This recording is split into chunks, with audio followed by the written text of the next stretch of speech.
stop giving advice. And I'm going to give you the reason why you need to stop giving your own advice to people who really don't care to hear it. Nobody really cares to hear it, even if they ask you.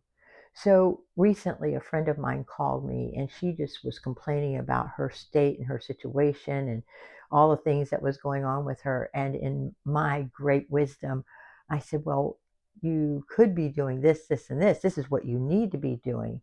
And oh my God, the blowback I got from that.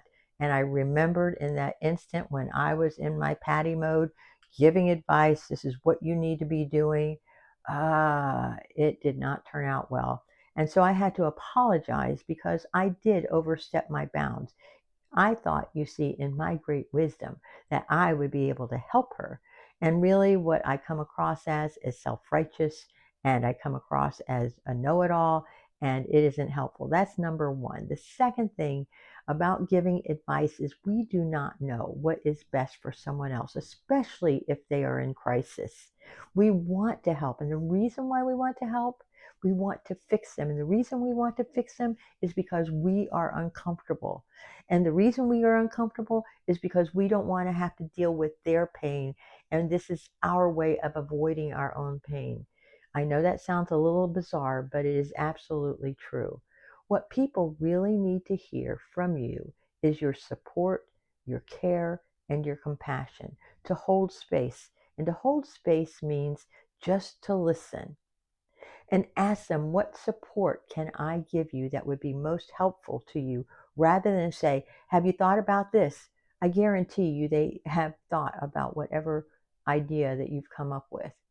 And it's annoying to me when it's sent back to me. So that is like my biggest pet peeve, is when I already know the answer and I am struggling with my own emotions, and to somebody come in and say, well, how about if you do this? It just drives me crazy. I'm doing my best, my friends, not to swear, because a lot of people don't like it when I do that. But I do want you to know that you do have an option to hold space for somebody and to validate their feelings, their emotions, to say, oh man, it sounds like you're really frustrated. And that's what people are dealing with, is when they are complaining, when they didn't even ask for your advice, they just want validation. So today I'm reading from One Day at a Time, February 26th, about this very thing, about not giving advice. And so with somebody, for example, and this is extreme, is the victim of cruelty, violence, and deprivation, our aroused sympathies often tempt us to give advice. We may see so clearly the situation is beyond all human dignity, yet we must realize that not everyone has the strength of purpose to take decisive action or to make radical changes in their life.